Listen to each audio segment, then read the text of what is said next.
स्वागत है आप सभी का स्टडी 10x में। चलिए आज निकलते हैं एक सफर पर, हमारे शरीर के उस अविश्वसनीय ट्रांसपोर्ट नेटवर्क के अंदर जो हमें हर पल हर सेकंड जिंदा रखता है। जी हाँ, हम बात कर रहे हैं मानव हृदय और परिसंचरण तंत्र की। आज हम इसके सारे रहस्यों से पर्दा उठाएंगे। जरा सोचिए, एक ऐसा इंजन जो कभी नहीं थकता, कभी नहीं सोता। ये कोई फिक्शन नहीं है, ये हकीकत है हमारे दिल की। एक ऐसी मांसपेशी जो हमारे जन्म से लेकर आखिरी सांस तक हर दिन 1 लाख से भी ज्यादा बार धड़कती है। आइए इस अद्भुत मशीन को और करीब से जानते हैं। तो इस सफर का हमारा प्लान क्या है? हम इसे 5 हिस्सों में देखेंगे। सबसे पहले शरीर के ट्रांसपोर्ट सिस्टम का एक इंट्रोडक्शन लेंगे, फिर दिल की गहराई में उतरेंगे, उसके बाद रक्त वाहिकाओं और खुद रक्त को समझेंगे, और आखिर में कुछ हैरान कर देने वाले फैक्ट्स पर नजर डालेंगे। तो चलिए शुरू करते हैं हमारे पहले पड़ाव से, शरीर की परिवहन प्रणाली। इसे हमारे शरीर का एक इंटरनल हाईवे समझिए, जो हर एक कोशिका तक जिंदगी पहुंचाता है। इस पूरे जटिल सिस्टम को समझने का क्रेडिट जाता है विलियम हार्वे को। देखिए, उनके पहले लोग ये मानते थे कि शरीर लगातार नया खून बनाता है और उसे इस्तेमाल कर लेता है, लेकिन हार्वे ने एक क्रांतिकारी आइडिया दिया कि खून असल में एक बंद लूप में घूमता रहता है, एक कभी न खत्म होने वाले सफर पर। और इस पूरे हाईवे नेटवर्क के सेंटर में, मतलब इसका पावर हाउस, वो क्या है? जाहिर है, हमारा दिल। अब देखिए, कोई भी कीमती चीज हो उसकी सुरक्षा तो जरूरी है ना। दिल के पास भी अपना एक बॉडीगार्ड है, एक प्रोटेक्टिव शील्ड है, जिसे कहते हैं पेरिकार्डियम। इसे एक तरह का एयरबैग समझिए, जो लगातार धड़कते दिल को घर्षण से बचाता है और बाहरी झटकों से महफूज रखता है। दिल के अंदर झांके तो हमें मिलते हैं 4 चैम्बर, और मजे की बात यह है कि ये असल में 2 अलग-अलग पंप हैं जो एक साथ काम कर रहे हैं। दाहिनी तरफ वाला हिस्सा समझिए पुराना या ऑक्सीजन रहित खून फेफड़ों में भेजता है, और बाईं तरफ ताज़ा ऑक्सीजन से भरा खून लेकर उसे पूरे शरीर में पंप कर देता है। ये सिस्टम इतना कुशल है कि ऑक्सीजन वाला और बिना ऑक्सीजन वाला खून कभी आपस में मिलता ही नहीं। पर कभी सोचा है, ये पंप अपने आप तो नहीं चलता, है ना? इसको ये सिग्नल मिलता कहाँ से है? आखिर कौन सी चीज़ है जो इसे लगातार धड़कने का हुक्म देती है?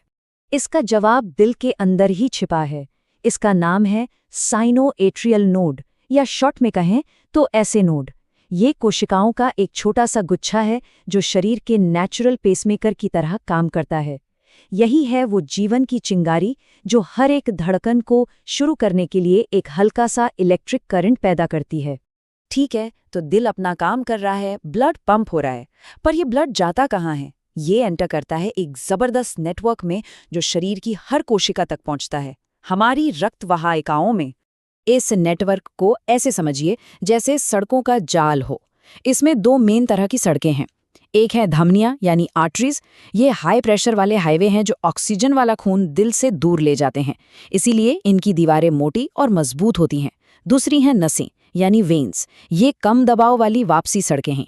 इनकी दीवारें पतली होती हैं और इनमें वॉल्व भी होते हैं ताकि खून वापस दिल की तरफ सही से बह सके।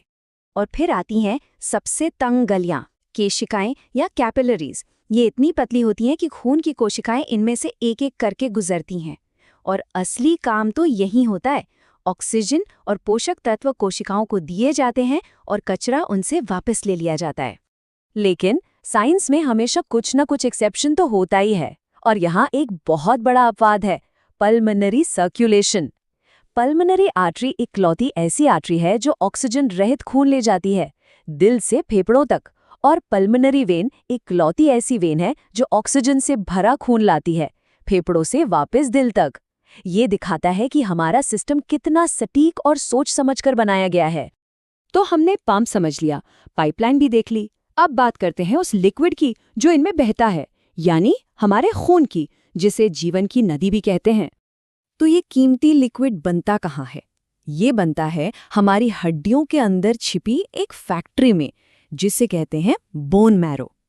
ये कमाल के प्रोडक्शन लाइन है जो लगातार खून के 3 मेन कंपोनेंट्स बनाती रहती है, रेड सेल्स, व्हाइट सेल्स और प्लेटलेट्स। अगर हम खून को एक टेस्ट ट्यूब में देखें तो आपको पता चलेगा कि इसका 55% हिस्सा तो बस एक पीले रंग का लिक्विड है, जिसे प्लाज्मा कहते हैं। यही वो माध्यम है जिसमें सारे सेल्स, हार्मोन और पोषक तत्व तैरते हैं। और बाकी का 45% हिस्सा वो मेहनती सेल्स हैं जिनके बारे में हम अब बात करेंगे। अब इन सेल्स में भी दो मेन खिलाड़ी हैं। एक तरफ है रेड ब्लड सेल्स यानी आरबीसीज। ये हैं ऑक्सीजन के डिलीवरी ट्रक, जो हीमोग्लोबिन नाम के एक खास प्रोटीन से ऑक्सीजन को पकड़कर ले जाते हैं। दूसरी तरफ है वाइट ब्लड सेल्स यानी डब्ल्यूबीसीज। ये हैं हमारे शरीर की आर्मी। ये घुसपैठियों को ढूंढकर खत्म करते हैं और इन्फेक्शन से लड़ते हैं। एक डिलीवरी करता है तो दूसरा सुरक्षा। अच्छा, तो करीब 120 दिन बाद जब ये रेड ब्लड सेल्स बूढ़े और कमज़ोर हो जाते हैं तो इनका क्या होता है? ये जाते हैं स्प्लीन में, जिसे आरबीसीज का कब्रिस्तान भी कहा जाता है। यहाँ इन्हें सर्कुलेशन से हटा दिया जाता है ताकि इनकी जगह नए और स्वस्थ सेल्स ले सकें। तो अब तक हमने इस पूरे सिस्टम की मशीनरी को तो समझ लिया। चलिए, अब कुछ ऐसे हैरान करने वाले फैक्ट्स और उन बीमारियों पर नज़र डालते हैं जिनसे पता चलेगा कि इसका ठीक से काम करना कितना ज़रूरी है। ये जानना बड़ा दिलचस्प है कि दिल का विकास कैसे हुआ। देखिए, मछली में 2 चेम्बर होते हैं, मेंढक जैसे जीवों में 3 और हम इंसानों और बाकी स्तनधारियों में 4। लेकिन क्या आप जानते हैं, एक कॉकरोच में 13 चेम्बर होते हैं। है ना कमाल की बात? ये दिखाता है कि विकास कितना जटिल और अनोखा हो सकता है। खून सबका एक जैसा नहीं होता। हमारे रेड ब्लड सेल्स की सतह पर एंटीजन नाम के मार्कर होते हैं। इन्हें टीम की जर्सी जैसा समझिए। ओ ब्लड ग्रुप के पास कोई जर्सी नहीं होती, मतलब वो न्यूट्रल है। इसीलिए वो किसी को भी खून दे सकता है और कहलाता है यूनिवर्सल डोनर। वहीं ए बी ब्लड ग्रुप के पास दोनों जर्सियां होती हैं, इसीलिए वो किसी से भी खून ले सकता है और बन जाता है यूनिवर्सल रिसीवर। और सोचिए, जब इस नाजुक सिस्टम में कोई गड़बड़ी हो जाए तो नतीजे कितने गंभीर हो सकते हैं। एनीमिया में शरीर की ऑक्सीजन ले जाने की क्षमता कम हो जाती है। हीमोफीलिया में चोट लगने पर खून का थक्का जमना मुश्किल हो जाता है। और ल्यूकीमिया में जो हमारे सैनिक सेल्स हैं यानी वाइट ब्लड सेल्स, वही कैंसर बन जाते हैं। ये बीमारियां हमें याद दिलाती हैं कि हमारी जिंदगी इस सिस्टम के सही से काम करने पर कितनी निर्भर है। तो ये कभी न थकने वाला इंजन, ये फैला हुआ नेटवर्क हमारी एक एक कोशिका को जिंदा रखता है। सोचिए, इसकी हिफाजत करने के लिए वो एक सबसे जरूरी कदम क्या हो सकता है जो हम सबको उठाना चाहिए। इस पर विचार जरूर कीजिएगा।